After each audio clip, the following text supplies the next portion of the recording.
네, 안녕하세요. 오늘은 제가 실제 면접에서 이런 상황에서 이런 대답을 했을 때 탈락시켰다라고 했던 경우가 있거든요.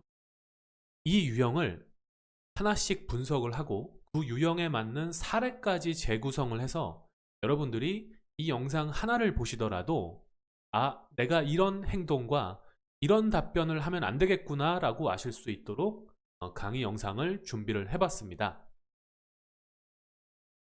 지난 영상에서 말씀드린 대로 면접에서 우리가 특정 표정이나 자세나 어떤 제스처를 쓴다고 해서, 그리고 면접장에 처음 들어올 때 걸음걸이가 조금 안 좋았다고 해서, 말을 조금 못한다고 해서 이렇게 저희는 사람을 평가하지 않는다고 말씀을 드렸어요.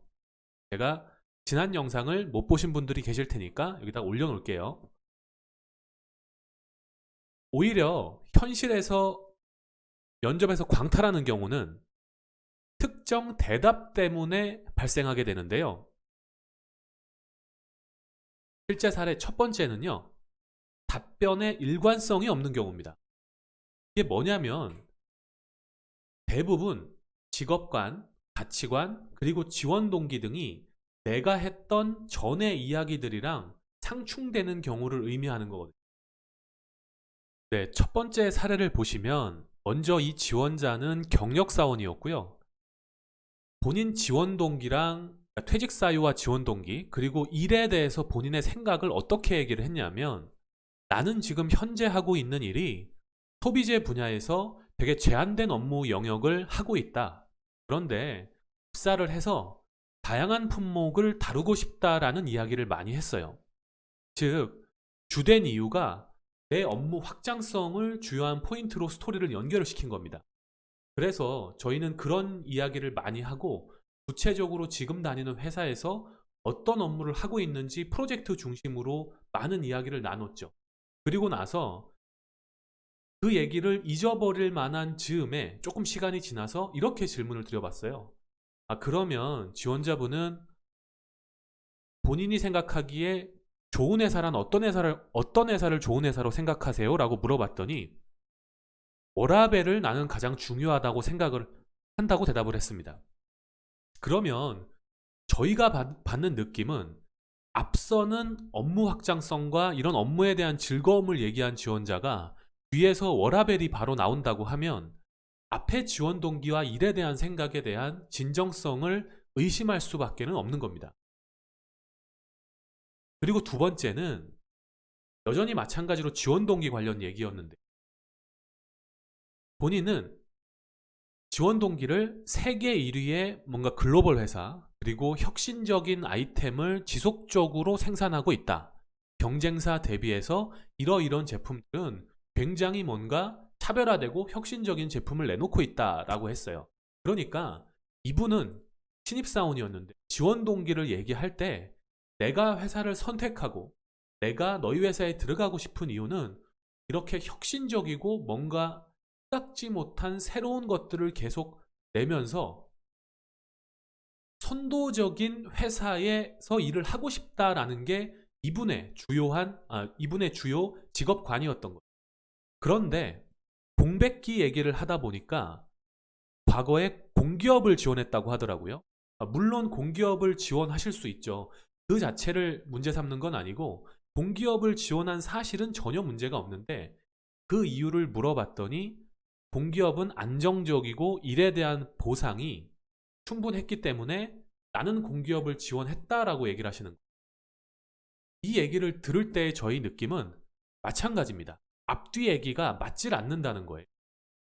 회사를 선택하는 것도 그렇고 일을 선택하는 것도 그렇고 뭔가 굉장히 창의적이고 혁신적인 회사에서, 뭔가 좀 남다른 경쟁력이 있는 회사에서 일을 하고 싶다라고 했는데, 그런 업무를 하고 싶다고 했는데, 내가 예전에 지원했던 회사는 안정적인 이유로 공기업을 지원했다라고 하는 겁니다. 그렇다면 저희 입장에서는 이분은 진짜 이 공백기에 얘기한 이 얘기가 사실이구나 라고 밖에 생각할 수가 없는 거죠. 세 번째는요, 지원 동기를 나는 이 회사가 굉장히 이 부분에 대해서 투자도 많이 하고 굉장히 혁신적인 아이템들을 끊임없이 내놓고 있는 글로벌한 회사다. 개발자 입장에서 최고의 품질을 생산할 수 있고 이런 부분들이 굉장히 마음에 들어서 너희 회사에 꼭 들어가고 싶습니다 라고 얘기를 했어요. 그러고 나서 쭉 다른 얘기를 또 했죠. 업무 얘기를. 그리고 나서 오늘 떨어지시면 어떻게 하실 거예요? 라고 물어보니까 유튜버를 한다고 대뜸 얘기를 했어요. 지금 생각하면 되게 황당하고 여러분들도 이런 얘기를 한다고? 라고 웃으실 수 있는데 실제 이렇게 했다는 겁니다. 대답을. 그러니까 이분은 이 개발자로서의 뭔가 전문성을 올리기 위한 노력이나 활동들을 하실 생각보다는 사실상 다른 생각을 하고 있다는 게 나도 모르게 은연중에 대답을 하신 겁니다. 두 번째는요. 활동적인 사람이에요. 이게 무슨 의미냐면 어느 회사든지 환영받는 사람, 그러니까 저희가 인재라고 얘기하는 분들은요. 내가 하는 일을 좋아하고 알아서 하는 사람을 되게 좋아합니다. 즉 이걸 저희가 자기주도적 인재적인 인재라고 표현을 하는데 반대의 경우를 의미하는 거죠. 첫 번째 사례를 보시면 이분은 신입사원이었는데 기계공학과였어요. 기계공학과였는데 특정 프로젝트 경험이 있었어요. 그래서 저희가 이 프로젝트를 왜 하게 됐어요? 라고 물어보니까 교수님 지시로 인해서 이 프로젝트를 진행했다라고 하더라고요. 그래서 그거는 충분히 그럴 수 있죠. 대부분 뭐 교수님 지시로 프로젝트를 학기 중에 진행을 하게 되니까요. 그 자체를 문제 삼는 건 아닌데 그 다음에 얘기가 전혀 없었어요. 뭐냐면 교수님 지시로 이런 프로젝트를 하게 되었다. 그런데 이 프로젝트를 하게 되면 그 외에도 카티아나 크레오 등 이런 프로그램들을 사용할 수 있는 경험을 내가 할 수 있었고 그 외에 특정 요런 부분에서는 도움이 될 거라고 생각해서 이렇게 몇 명이서 진행을 하게 됐다. 이런 생각들이 전혀 없었던 분이었죠. 게다가 그 프로젝트에 대한 우리 직무와 유사한 업무 경험을 물었거든요. 이런 식으로 물었어요. 이 프로젝트를 하셨는데 지원하신 직무와 연관된 부분은 본인이 하신 게 아니라 다른 분이 하신 것 같은데요? 라고 질문을 했죠. 그랬더니 이 지원자분이 맞습니다. 그 업무는 제 업무가 아니었고 다른 그 프로젝트를 같이 했던 다른 친구의 업무 경험이었다. 그래서 내가 터치할 수 없는 부분이었다라고 되게 수동적인 느낌의 답변을 하신 거죠. 그러니까 프로젝트 경험 하나만 가지고 수동적인 사람이라고 생각할 수는 없지만 답변하는 내용들, 그러니까 교수님의 지시만을 따라서 했다라든가 내 업무 아니니까 그 업무는 내가 핸들링하지 않으니까 나는 전혀 할 수 없었다라는 식의 답변을 계속 이어져 나가기 때문에 저희 입장에서는 이 친구는 입사를 해서도 시킨 일만 하겠구나라는 생각이 들 수밖에 없는 겁니다. 두 번째 사례는요. 이 친구는 미국 유학을 고등학교 졸업하고 이제 대학을 공부하다가 한국 대학을 다니다가 중간에 본인이 이제 미국 유학을 간 케이스거든요. 그래서 미국 유학을 가신 분들 같은 경우에는 대부분 부모님 사업이나 부모님 직장이나 친척 중에 누가 미국에 있어서 어릴 때 가는 경우가 많거든요. 그런데 고등학교 졸업하고 대학 다니다가 갔기 때문에 물었죠. 그랬더니 답변이 그러니까 고등학교 졸업하고 대학 다니다가 내가 미국 유학을 준비했음에도 불구하고 단순히 부모님 사업 때문에 유학을 같이 가게 됐다라고 이런 형태로 얘기를 했어요.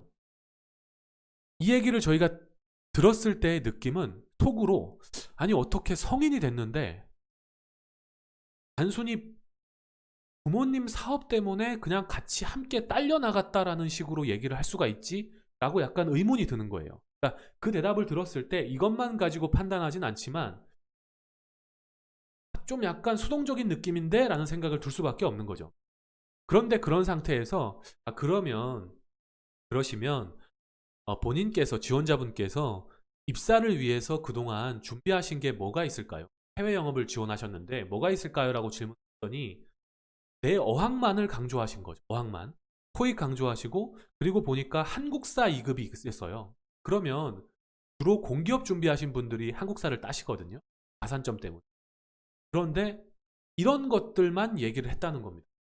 그러니까 내가 성인이 돼서도 유학을 갔던 나의 생각이 전혀 없고 해외 영업을 위해서 어떤 것들을 준비했는지에 대한 이야기도 전혀 없는 거예요. 그냥 내 어학만을 계속 강조할 뿐인 거죠. 그러니까 이런 분들은 마찬가지로 본인 생각이 없다라고 저희는 판단할 수밖에 없습니다.